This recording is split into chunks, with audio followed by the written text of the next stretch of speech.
সুপ্রিয় দর্শক, আসসালামু আলাইকুম।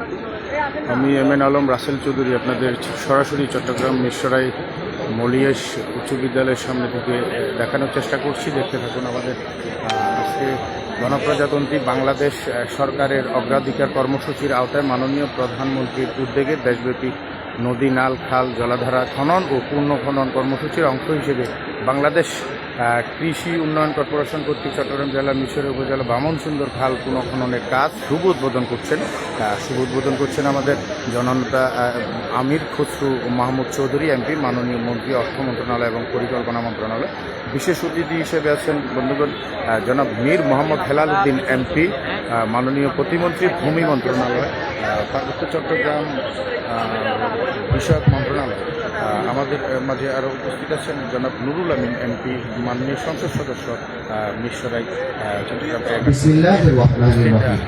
সকল ক্রমে গণপ্রজাতন্ত্রী বাংলাদেশ সরকারের অগ্রাধিকার কর্মসূচির আওতায় মাননীয় প্রধানমন্ত্রীর উদ্যোগে দেশব্যাপী নদী, নালা, খাল, জলাধার খনন ও পুনঃখনন কর্মসূচির অংশ হিসেবে বাংলাদেশ কৃষি উন্নয়ন কর্পোরেশন কর্তৃক চট্টগ্রাম জেলার মিরসরাই উপজেলার বামনসুন্দর খাল পুনঃখনন কাজের শুভ উদ্বোধন অনুষ্ঠানে আপনাদের সকলকে জানাচ্ছি স্বাগত। বর্তমানে জনসভায় সবাই উপস্থিত থেকে বাংলাদেশ জাতীয়তাবাদী নেতাকর্মীদের আগামী 5 বছরে 20,000 কিলোমিটার খাল পুনঃখননের কর্মসূচি গ্রহণ করা হয়েছে।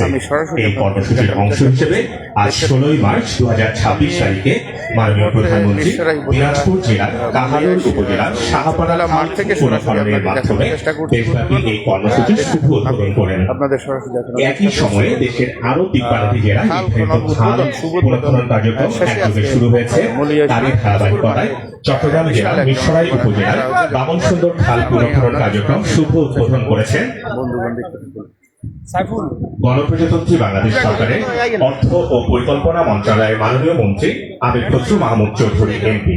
জেলা প্রশাসন এবং বাংলাদেশ কৃষি উন্নয়ন কর্পোরেশনের যৌথ উদ্যোগে আয়োজিত আজকের এই অনুষ্ঠানে প্রধান অতিথি হিসেবে উপস্থিত আছেন গণপ্রজাতন্ত্রী বাংলাদেশ সরকারের অর্থ মন্ত্রণালয় এবং পরিকল্পনা মন্ত্রণালয়ের মাননীয় মন্ত্রী জনাব আমির খসরু মাহমুদ চৌধুরী এমপি।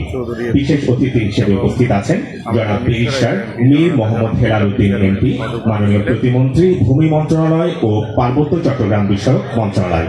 জনাব বিশেষ অতিথি হিসেবে আরো উপস্থিত আছেন জনাব নুরুল আমিন এমপি, মাননীয় সংসদ সদস্য, সংসদীয় আসন 278 চট্টগ্রাম 1। বিশেষ অতিথি হিসেবে আরো উপস্থিত আছেন ডক্টর মোহাম্মদ জিয়াউদ্দিন, কমিশনার চট্টগ্রাম বিভাগ, চট্টগ্রাম। বিশেষ অতিথি হিসেবে আমাদের মাঝে আরো উপস্থিত আছেন জনাব মোহাম্মদ নাজির আহমেদ খান, পুলিশ সুপার, চট্টগ্রাম।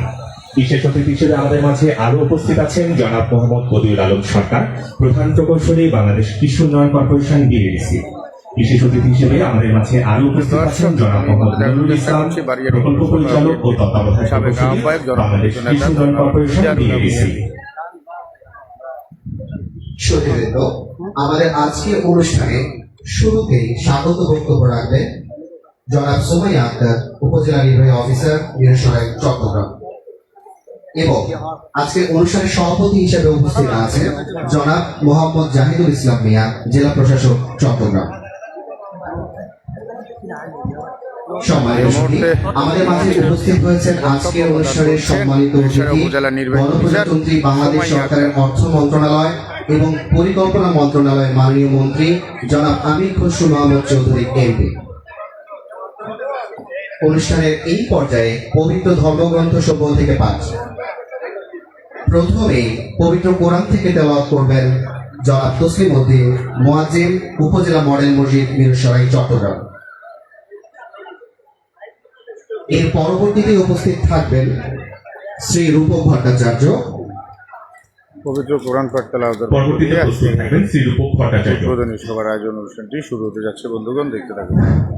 আসসালামু আলাইকুম ওয়া রাহমাতুল্লাহি ওয়া বারাকাতুহু। أعوذ بالله من الشيطان الرجيم.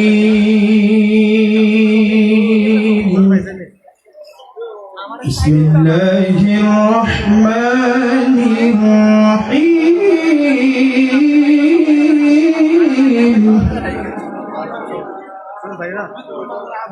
الرحمن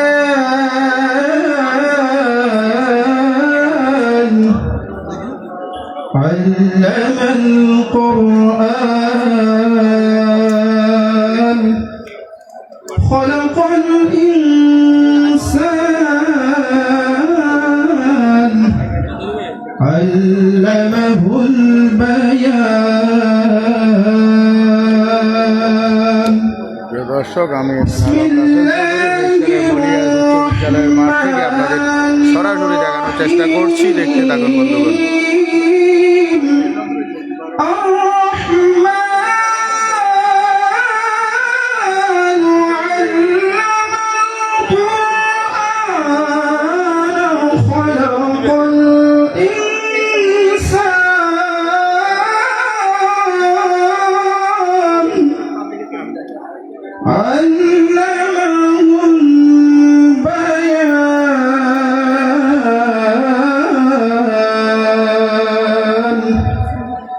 صدق الله المولانا العظيم